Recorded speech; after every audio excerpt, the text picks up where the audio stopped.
Assalamualaikum warahmatullahi wabarakatuh. Kematian adalah takdir yang tak terhindarkan. Setiap orang pada akhirnya akan kembali ke hadapan Sang Pencipta pada waktu yang telah ditentukannya.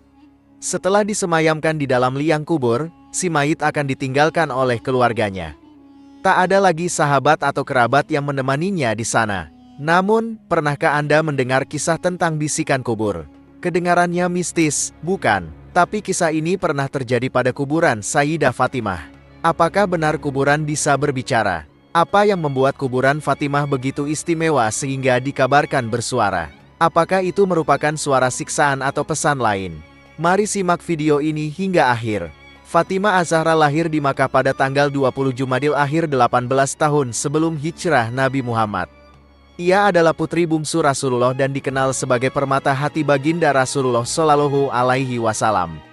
Kesalehan dan ketakwaannya kepada Allah serta kedekatannya dengan sang Nabi membuat namanya sangat dihormati dalam dunia Islam. Nabi sendiri pernah menyatakan, "Fatimah adalah bagian dari diriku, siapa yang menyakiti dia berarti menyakiti aku. Dan siapa yang membahagiakan dia, telah membahagiakan aku." Ini adalah pesan penting yang disampaikan dalam hadis. Oleh karena itu, tidaklah mengherankan jika Nabi sangat terpukul ketika putri tercinta itu meninggal dunia. Meskipun jasadnya telah kembali ke alam lain, warisan kebijaksanaan dan kecerdasan Fatimah masih hidup dalam ingatan banyak orang termasuk suku Quraisy.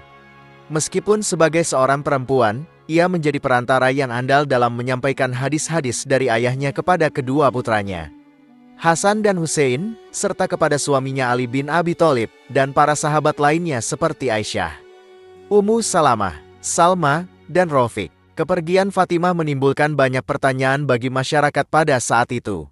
Akankah ia bebas menuju surga karena sebagai keturunan Nabi, ataukah takdir membawanya ke arah yang berbeda? Ternyata, telah ada jaminan khusus untuk Fatimah Az-Zahra. Jika kita menggali lebih dalam, ini tak lepas dari makna di balik nama yang diberikan padanya. Kata Fatimah berasal dari akar kata fatama, yang artinya adalah menyapih, menghentikan, atau menjauhkan. Suatu hadis marfu mengatakan bahwa Fatimah dinamai demikian karena Allah Ta'ala menjamin untuk menjauhkannya, beserta seluruh keturunannya, dari neraka. Dalam riwayat An-Nasai disebutkan bahwa Allah Ta'ala akan membebaskan Fatimah serta orang-orang yang mencintainya dari neraka. Namun, saat prosesi pemakamannya, siapa sangka jika kubur Fatimah memberikan ucapan. Bisakah kubur benar-benar berbicara? Ya, meskipun terdengar luar biasa, tetapi ini merupakan kenyataan. Rasulullah bersabda, kubur adalah pintu pertama menuju alam akhirat. Jika seseorang berhasil melewatinya dengan selamat, segala sesuatu setelahnya akan menjadi lebih mudah. Dan jika tidak, segalanya akan menjadi lebih sulit. Hadis riwayat At-Tirmidzi dalam kitab Sifatus Safwa oleh Malik bin Dinar rahimahullah juga menyatakan, sungguh menakjubkan bagi orang yang memahaminya. Kematian adalah titik akhir, dan kubur adalah tempat tinggalnya. Namun, bagaimana bisa seseorang tetap tenang terhadap dunia, dan bagaimana ia bisa memperindah kehidupannya? Lalu, beliau menangis. Wahai sahabat yang beriman, kuburan setiap saat berbicara, terutama kepada yang baru dimasukkan ke dalamnya. At-Tirmidzi telah meriwayatkan dari Abu Sa'id Al-Khudri. Dia berkata, pernah Rasulullah Shallallahu Alaihi Wasallam masuk ke masjid. Di sana, beliau melihat beberapa orang sedang asyik berbicara. Maka, beliau bersabda, ingatlah, jika kamu semua banyak mengingat sesuatu yang pasti, yaitu kematian, tentu kalian tidak akan melakukan seperti yang aku lihat sekarang. Maka, luangkanlah waktu kalian untuk mengingat kematian, karena setiap hari kuburan berbicara tentang dirinya sendiri. Aku mengakui, tempat kediaman ini adalah rumah sementara, rumah yang sunyi, rumah yang akan menjadi debu, rumah yang akan dihuni cacing. Dan ketika seorang mukmin dimakamkan, kuburan berkata, selamat datang, kamu memiliki akhlak yang baik, ketahuilah bahwa kamu adalah orang yang paling aku sukai untuk menampungmu. Sekarang, ketika aku telah memegangmu dan kamu kembali padaku, kamu akan melihat apa yang akan aku lakukan padamu. Lalu, kuburan membuka dirinya sejauh mata memandang, membukakan pintu surga baginya, membawa mereka ke dalam tempat yang gelap, di mana manusia tak lagi bisa berbuat apapun. Hanya amal perbuatannya yang akan menemani mereka di alam kubur. Apa yang bisa dilakukan untuk menerangi kubur?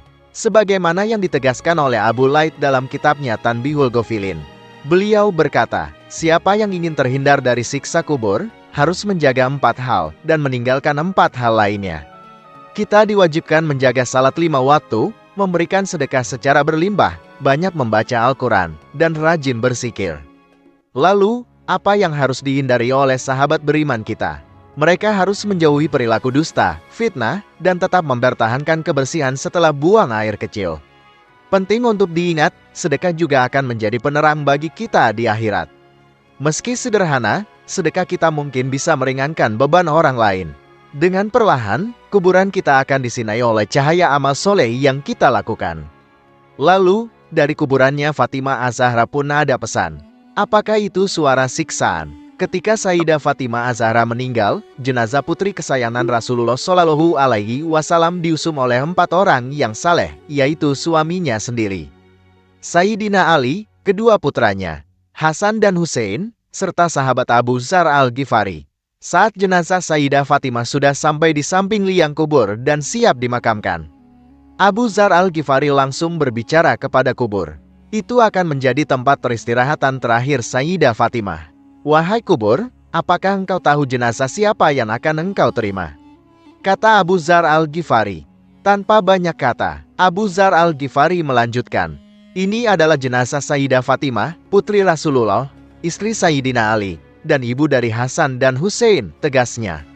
Selama prosesi tersebut, para pengantar jenazah mendengar suara yang mengemuka dari alam kubur.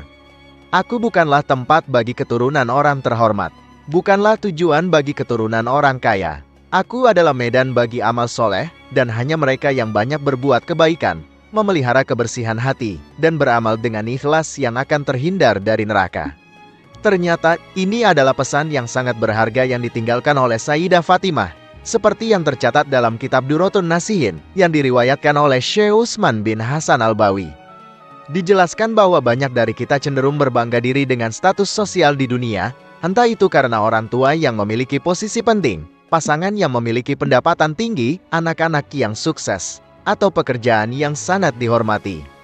Namun, apakah kita yakin bahwa kekayaan dan kesuksesan dunia akan membawa keselamatan di akhirat?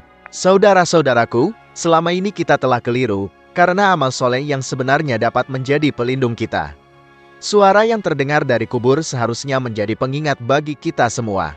Bahkan Sayyidah Fatimah, putri Rasulullah, harus melewati banyak rintangan dalam perjalanannya menuju peristirahatan terakhirnya, meskipun ayahnya adalah seorang rasul. Namun, bagaimana dengan kita, manusia biasa, yang tidak memiliki jaminan apapun dari Allah Subhanahu wa Ta'ala? Bahkan, hanya ketakwaan yang dapat menyelamatkan kita semua, sebagaimana Allah sebutkan dalam Al-Quran Surah Al-Hujurat ayat 13. Wahai manusia, sesungguhnya kami menciptakan kamu dari seorang laki-laki dan seorang perempuan, dan menjadikan kamu berbangsa-bangsa dan bersuku-suku agar kamu saling mengenal. Sesungguhnya yang paling mulia di antara kamu di sisi Allah adalah orang yang paling bertakwa. Kekayaan dan kedudukan tidak akan menjamin seseorang mendapatkan tiket VIP menuju surga. Kita semua akan diadili dan diperlakukan dengan adil.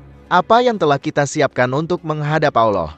Demikian pembahasan kali ini. Semoga bisa bermanfaat untuk kita semua. Amin ya rabbal alamin. Jika kamu memiliki pendapat terkait pembahasan kali ini, tulis pendapat kamu di kolom komentar di bawahnya. Terima kasih telah menonton video ini. Jika kamu menyukai konten ini, jangan lupa untuk like, share, dan subscribe ya. Terima kasih dan sampai jumpa dalam video berikutnya.